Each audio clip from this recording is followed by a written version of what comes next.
All right. This is the second half of the first tutorial under sum of AP. Under that question, we have been able to treat the first, which is the I, and then we are meant to find this number of terms. And under this question, we are given the last term, so we use this formula for it. Now, I advise you to go back and watch the tutorial for the first under sum of AP 1. Now, under this, the next we have to treat here is the number of the common difference. And remember, the sum is 80, and we were given last time. Now, if you watch here, find out that for us to get the common difference, we were given the last sum to be 39. And from the I, we have gotten the number of terms, which is equal to 4.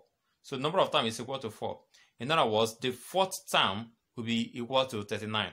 So from that fourth term that is given, and the first time is also given, we'll be able to get the common difference easily. All right. Now, this is the last term, which is also the same thing with the Tn. The formula is A plus M plus 1, then D. Now, L is equal to the term there, which is the last term, is term 4. That's fourth term. We have A plus 3D. This is the main formula for the fourth term. The 3 here, the reason why we have 3 here is because just like I treated in the first tutorial, just go back and watch the AP critically before you're able to follow along here. Now we have the 3 here is 1 less than 4. 4 minus 1 gives us 3. That's how we get the formula for each of the terms. Now we have from the question, the fourth term, which is the last term, is 39, equals to a first term is given to us as 1. Now 3D, we're looking for D. Now collecting lap terms, 1 crossover becomes minus 1, equals to 3D. Now we have 39 minus 1 will give us 38, equals to 3D. Divided, we are looking for D, so we divide everything here by the quotient of D, which is 3. Divided by 3, 3 will cancel 3. Now 38 divided by 3 will give us 12 whole number 2 over 3. So D is left alone. In other words, D is equal to 12 whole number 2 over 3. All right, now at this point we have another question. We said the first term of an arithmetic progression is 1 and the fifth term is 3. How many terms of the progression has sum? 27. This question is almost the same thing with the very first one that we treated here, but I don't repeat questions that are similar, that are the same. But the reason why I brought this is because I want to get the knowledge of some questions having sum of AP that leads to quadratic equation. Okay, now looking at this, we have the first term is 1, then we have fifth term was given to us as 3, and then sum was given to us as 27, and the number of term is what we're looking for from the question. Say how many terms, that means we are looking for the number of terms. Now T5, from this question, we found out that since sum was given to us and we are given a particular term, which is fifth term, whenever we are given a particular term, that particular term is expected that we should use it to get the common difference. That is mostly why the particular term is given. Now, apart from the first term, but in the case whereby we are given 2 other terms, which none of them is first term, that means that kind of question is going to lead us to simultaneous equation where we'll get the first term and also get the common difference. Now we have to use this fifth term that we have to get the common difference which we are looking for. Now if you get the common difference, the main thing we are looking for is not the common difference. We are looking for number of terms. But the number of terms is only gotten from sum of AP, from the sum.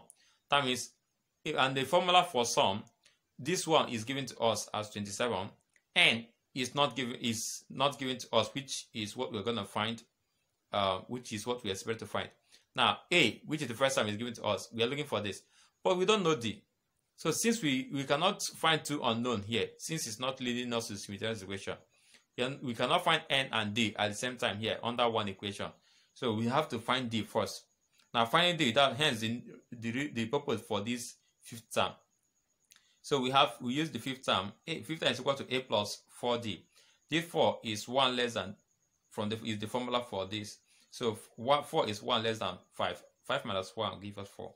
Now we have this fifth term is given to us as 3. In other words, we have 3 equals to A is equals to 1. That's the first term. 1 plus 4D. Collecting like times, we have 3. 1 crossing becomes minus 1 equals to 4D.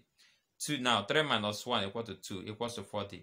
Dividing both terms by equation of D, which is 4. 4 cancel 4. D will be left.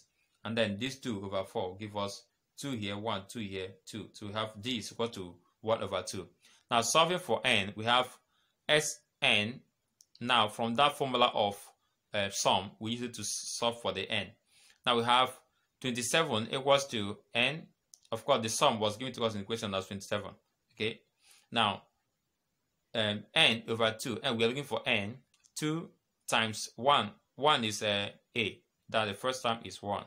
Okay. Now plus n minus 1, then d is equals to 1 over 2, which is what we just got now. Now we have 27 equals to n over 2, but 2 times 1 is 2 plus n minus 1. Now, if you watch here, we just have to open brackets. So half times n will give us n over. That's 1 times 1. N times 1 is n. This is sent with n over 2. So, n over 1. 1 times 2 is equal to 2. So in other words, n times this will give us n over 2. So minus 1 times 1 over 2 give us minus 1 over 2.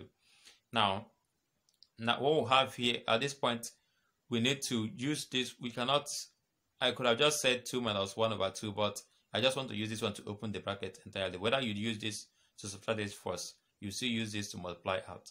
Now, multiplying everything here by this n over 2, we have n over 2 times 2 give us 2n over 2. That's this 2 multiply this. Okay. Now, n over 2 times n over 2 give us n times n will give us n squared. 2 times 2 give us 4. n times minus 1 will give us minus n. 2 times 2 give us 4. Now, at this point, what we have to do is, if you watch here, you find out that 2 can divide this 2. So 2 cancelling 2 give us just n. Every other thing appears the way they are.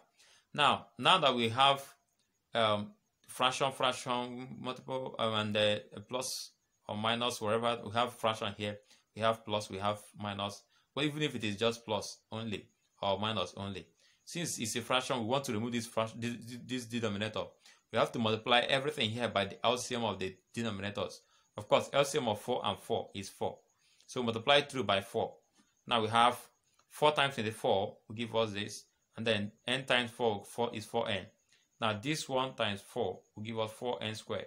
4n squared. This times 4 will give us 4n. At this point, I have to justify the reason why I'm multiplying through by 4, so that this denominator will cancel out. Now, if you watch here, 4 divided 4 give us, it will go off. Okay. Let's start from the beginning. 4 times this will give us 108, and then 4n plus 4 cancel 4 give us n squared in here now. Now 4 cancel 4 give us minus n. At this point, we have 108 equals to n squared. 4n minus n will give us 3n. That 4 oranges minus 1 orange will give us 3 oranges. Now, at this point, looking at this, we find out that this is leading us to quadratic equation, because one of the variables is having square, and the same variable is having a coefficient and just not having square, and we have a constant value, which is, we have to arrange it as a standard quadratic equation. Now the square comes first, followed by the one that doesn't have a square, and then the constant equated to 0. Now this one crossing the equation becomes minus n squared. 3n crossing becomes minus 3n. This one didn't cross any equality sign. It is still at the left hand side, so we have it as plus 108 equals to 0. Now at this point, I use factorization method. Now from that factorization method, what I did is, you can watch the tutorial on that quadratic equation for you to be able to follow along very well here. But let me just give you a hint.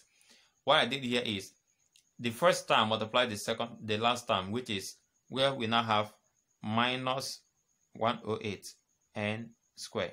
Okay. Now this minus n squared times this will give us this. Now you find two factors, of which when you add them together to give you this minus 3. And those two factors are minus 12 and 9. And the reason why I gave 12 the minus is because if you watch here, minus, one of them should be minus, since this is having minus. So that minus times plus will give us minus. And also, the bigger factor among 12 and 9, the bigger is 12. So the 12, the bigger one should have the same sign with this other with the middle one. So we will have here minus 12n plus 9. You will give us minus 3. You're owing 12. You got now when you pay 9, you'll be owing 3. So that's minus 3n. Now we now have minus n. We haven't done that. Those two factors of this, which is 12, that is 9n into this will give us minus 12n. So minus 12n will give us 1. Okay. So these two factors is now what I use to substitute this thing. So instead of 3 minus 3n, I have these two factors inside. Now at this point, I have to factor out.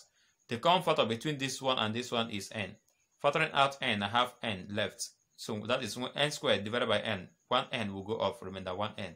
Now, since I have factored out minus from here, minus has gone out. So what is remaining here will be plus. Now I have 12, n has gone out. So I have the common thing between this and this is 9. Factoring out 9, I have n only left. So 108 divided by 9 will give us 12. And if you finish it and what you have inside this bracket and these brackets are the same, that is you're correct. If they're different, you're not correct. You have to rework. Now, the ones that are outside should be given a separate bracket. In other words, the value will go along with either this one or now you take one of this or this. Now you now have, in that sense, when minus n plus 9 equal to 0 or n plus 12 equal to 0. Now minus, you have to collect that times here. Minus n equals to 9 crossing the question becomes minus 9. Now I have to multiply everything here by minus so that I'll have only n. Now multiplying by minus n will become minus n will become n because minus times minus will give me plus. Minus times minus will give me plus. Now n also is equals to 12 crossing becomes minus 12. Okay, now but since n cannot be negative, n is equals to 9. Why won't n be negative?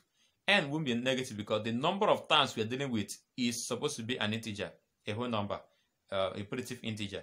It cannot be negative. You cannot say minus 2 oranges. No, minus 2 people. The number of people we have here is minus 2. It's not possible. So it is either 2 people, 3 people, or then that's what we mean here. So n is positive.